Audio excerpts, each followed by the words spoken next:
polisi cinta sunnah. Ya. Apakah benar itu? Benar sekali.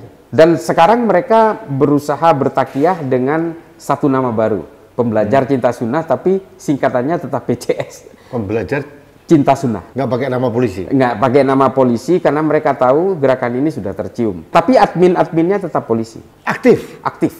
Wow. Artinya mereka ini secara kuantitas, Iya. jumlah, Ya. cukup mengkhawatirkan nggak sih?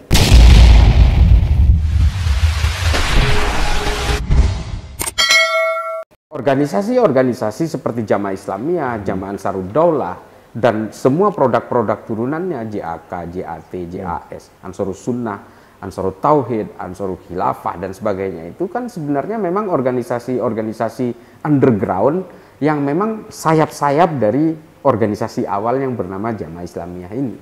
Mereka aktif sekali melakukan penguatan-penguatan organisasi dan melakukan infiltrasi, termasuk terhadap TNI Polri, termasuk kepada lembaga-lembaga negara. Makanya penangkapan-penangkapan dari Densus itu, kalau kita perhatikan kan memang menyasar banyak sekali pegawai BUMN, ASN, termasuk dari TNI Polri. Banyak. Ada ya Mas? Ada. Jadi, sorry, mohon maaf nih, saya potong nih, mumpung masalah infiltrasi ke lembaga negara. Ya. Kemarin sempat beredar Ya.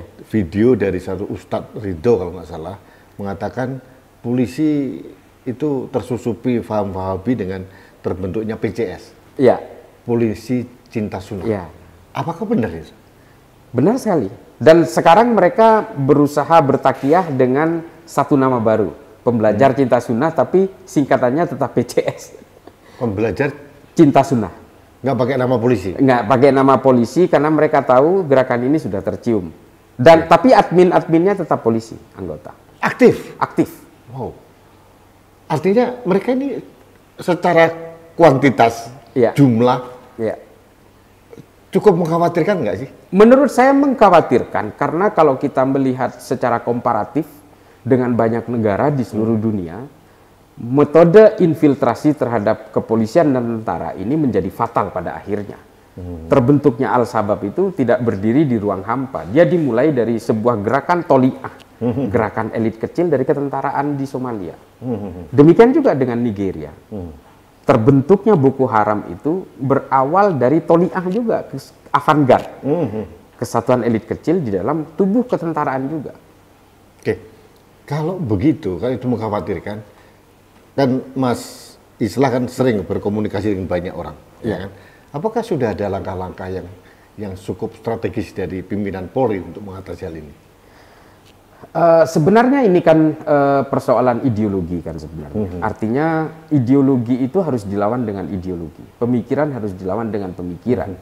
Kalau menurut saya langkah-langkah yang dilakukan Mabes Polri ke arah itu, ke arah kontra ideologi, ke arah kontra radikalisasi itu masih belum. Karena memang begini, PCS ini kan masuknya lewat jalur dakwah.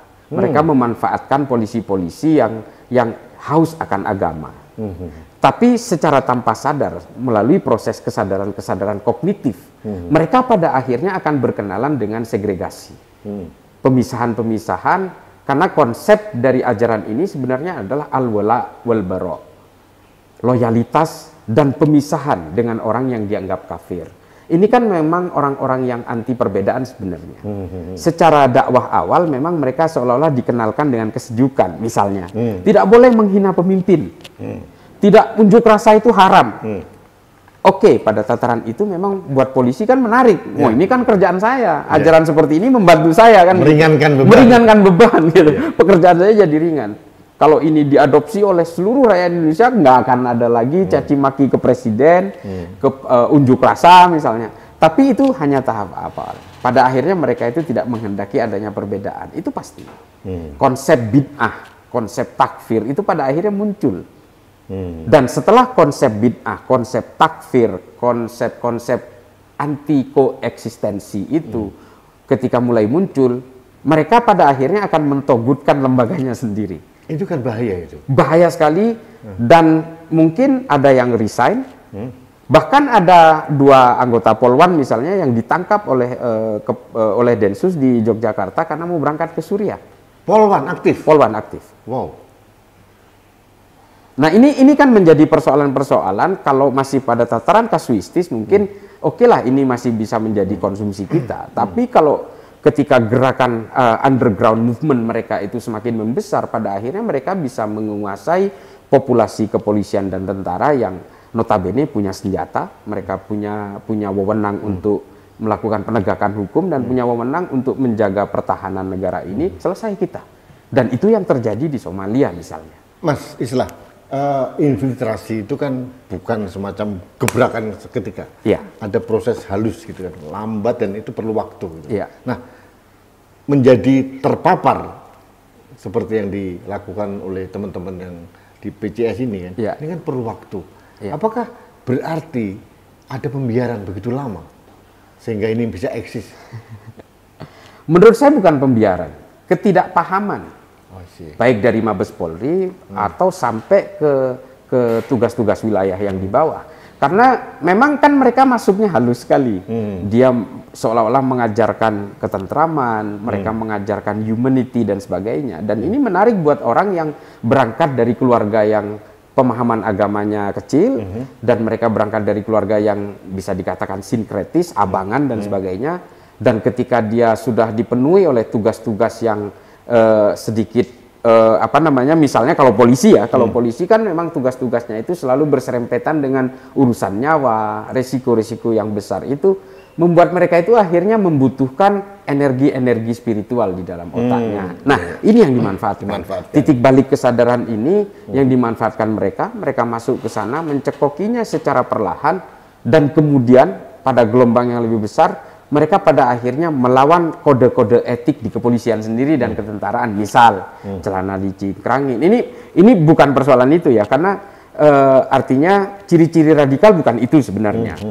Jenggot ditutupin misalnya. Kita tahu isbal ataupun jenggot itu menurut mereka kan sunnah. Tapi ketika dia mulai mendevaluasi kode etik di korpsnya. Nah, ini menjadi persoalan. Ya. Mas, saya yakin sudah ada identifikasi dari internal Polri, ya. Pasti ya. Jadi artinya ini kan sebelum membesar, katakanlah saya nggak tahu apakah 10% atau di bawah 10% atau lebih itu, tapi apakah memang sudah ada langkah konkret untuk mengatasi hal ini dari pimpinan sekarang? Setahu saya sudah ada langkah konkret ya, tapi menurut saya belum ke arah yang bisa menyelesaikan persoalan.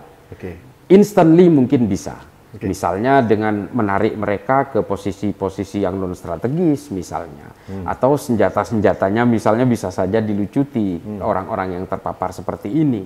Tapi menurut saya masih belum ada gerakan secara masif dari Mabes Polri untuk berusaha melakukan upaya kontra ideologi dan melakukan proses-proses reintegrasi terhadap mereka. Karena setahu saya ada beberapa kasus terakhir misalnya yang resign itu keluar dari kepolisian. Keluar dari kepolisian karena menganggap bahwa kepolisian ini togut. Ini kan pada tingkat sudah level pedas sebenarnya. Level pedas terakhirnya nanti akan tergabung dengan kelompok-kelompok teror. Mungkin ini kan prosesnya kan begini Mas Rudi. Orang itu kan dulu awalnya berkenalan dengan apa yang namanya intoleransi. Dia sudah mulai merasa gelisah karena keimanan orang lain. Ngelihat gereja gelisah. Ini kalau dalam perspektif Islam ya, gelisah. Mengucapkan Natal itu diharamkan. Budaya-budaya sudah mulai berusaha dijauhi segala macam. Nah, ini kan sudah mulai mengarah kepada pemikiran-pemikiran intoleran. Nah, kalau sudah begitu, pada akhirnya mereka akan terjebak kepada yang namanya kekerasan, ekstremisme. Nah, ini yang sudah mulai hanya setingkat lagi mereka akan berkenalan dengan terorisme. Karena ekstremisme yang dilakukan sendirian ini kan masih insecure. Mereka akhirnya mencari kelompok yang lebih kuat untuk terorganisir supaya dia bisa melakukan aksi-aksi ekstremismenya ini dalam suatu organisasi yang kita sebut dengan jaringan organisasi teror itu tadi. Banyak sekali. Mas, ini di kepolisian. Kalau TNI gimana? Ada juga? Sama, tapi presentasinya lebih kecil. Ada survei Alfara kalau tidak salah tahun 2018 itu 3, sekian persen. Itu bahkan sudah dilansir oleh Pak Riyamizat Riyakudu pada waktu itu. Iya, Menhan waktu itu. Sementara kalau di kepolisian ini menurut survei Alfara itu di atas 5%, di bawah 10%, tapi saya meyakini hari ini itu di atas 10%. Wow. Ini bahaya sekali. Oke, saran Mas Islah apa terhadap dua institusi? Ini kan institusi vital nih Mas. Iya betul. Apa saran yang konkret? Kalau saya, karena mereka ini adalah bagaimanapun kesatuan-kesatuan komando, menurut saya harus tegas dari pimpinan untuk membuat satu ruang-ruang penyadaran, termasuk ruang-ruang moderasi, ruang-ruang yang memberikan pemahaman kepada mereka bahwa mereka ini hanya korban sebenarnya. Nah, ruang-ruang penyadaran kognitif ini yang diperlukan. Mereka diajak bicara, mereka diajak diskusi. Di Islam sendiri, ini saya selalu menggunakan perspektif Islam. Proses-proses penyadaran ini pernah dilakukan oleh Abdullah ibnu Abbas terhadap kaum Khawarij di Kufah, di Irak. Dan memang mereka itu ketika ditawarkan kepada Sayyidina Ali misalnya, Sayyidina Ali perangi mereka, Sayyidina Ali menolak. Tidak akan menyelesaikan persoalan. Mereka itu harus diajak bicara. Abdullah ibnu Abbas akhirnya diutus untuk berbicara dengan mereka, dan hanya satu kali pertemuan berhasil menderadikalisasi mereka sebanyak 6.000 orang dari 20.000 lebih itu. Artinya memang apa yang dikatakan Yousafzai, Malala Yousafzai, ya, itu aktivis feminis dari Pakistan. Itu, ya, dia bilang ya peluru hanya bisa membunuh teroris. Tapi edukasi itu justru membunuh terorisme. Nah, ini penting buat kita, edukasi seperti ini, karena sebenarnya gejala-gejala seperti ini sudah terjadi di negara lain dan terjadi di dalam sejarah semua agama-agama itu selama berabad-abad, Mas Rudi. Ini kan sebenarnya repetisi-repetisi sejarah, repetisi-repetisi zaman. Ya, kalau kita bicara soal zaman kan setiap zaman ada orangnya, setiap orang ada zamannya. Nah, ini harus ada template, harus ada copy paste dari proses-proses ini. Polisi-polisi yang dianggap terpapar, yang sudah di mapping, sudah di profiling oleh Mabes Polri, ini memang harus maupun TNI ya. Iya, maupun TNI pasti, karena kan ini semua sudah profilnya sudah ada sebenarnya. Ini paparannya levelnya di Bintara Tamtama atau perwira juga? Semua. Wow. Banyak perwira yang terpapar ini karena yaitu haus akan spirituality dan ilmu-ilmu agama yang dulunya tidak dipunyai. Dan ini mohon maaf, saya harus mengatakan ini. Polisi ini kan identik dengan penegakan hukum yang di dalamnya itu kadang-kadang ada good cop, bad cop dan sebagainya. Nah, ini yang membuat mereka itu akhirnya ingin kembali kepada Tuhan.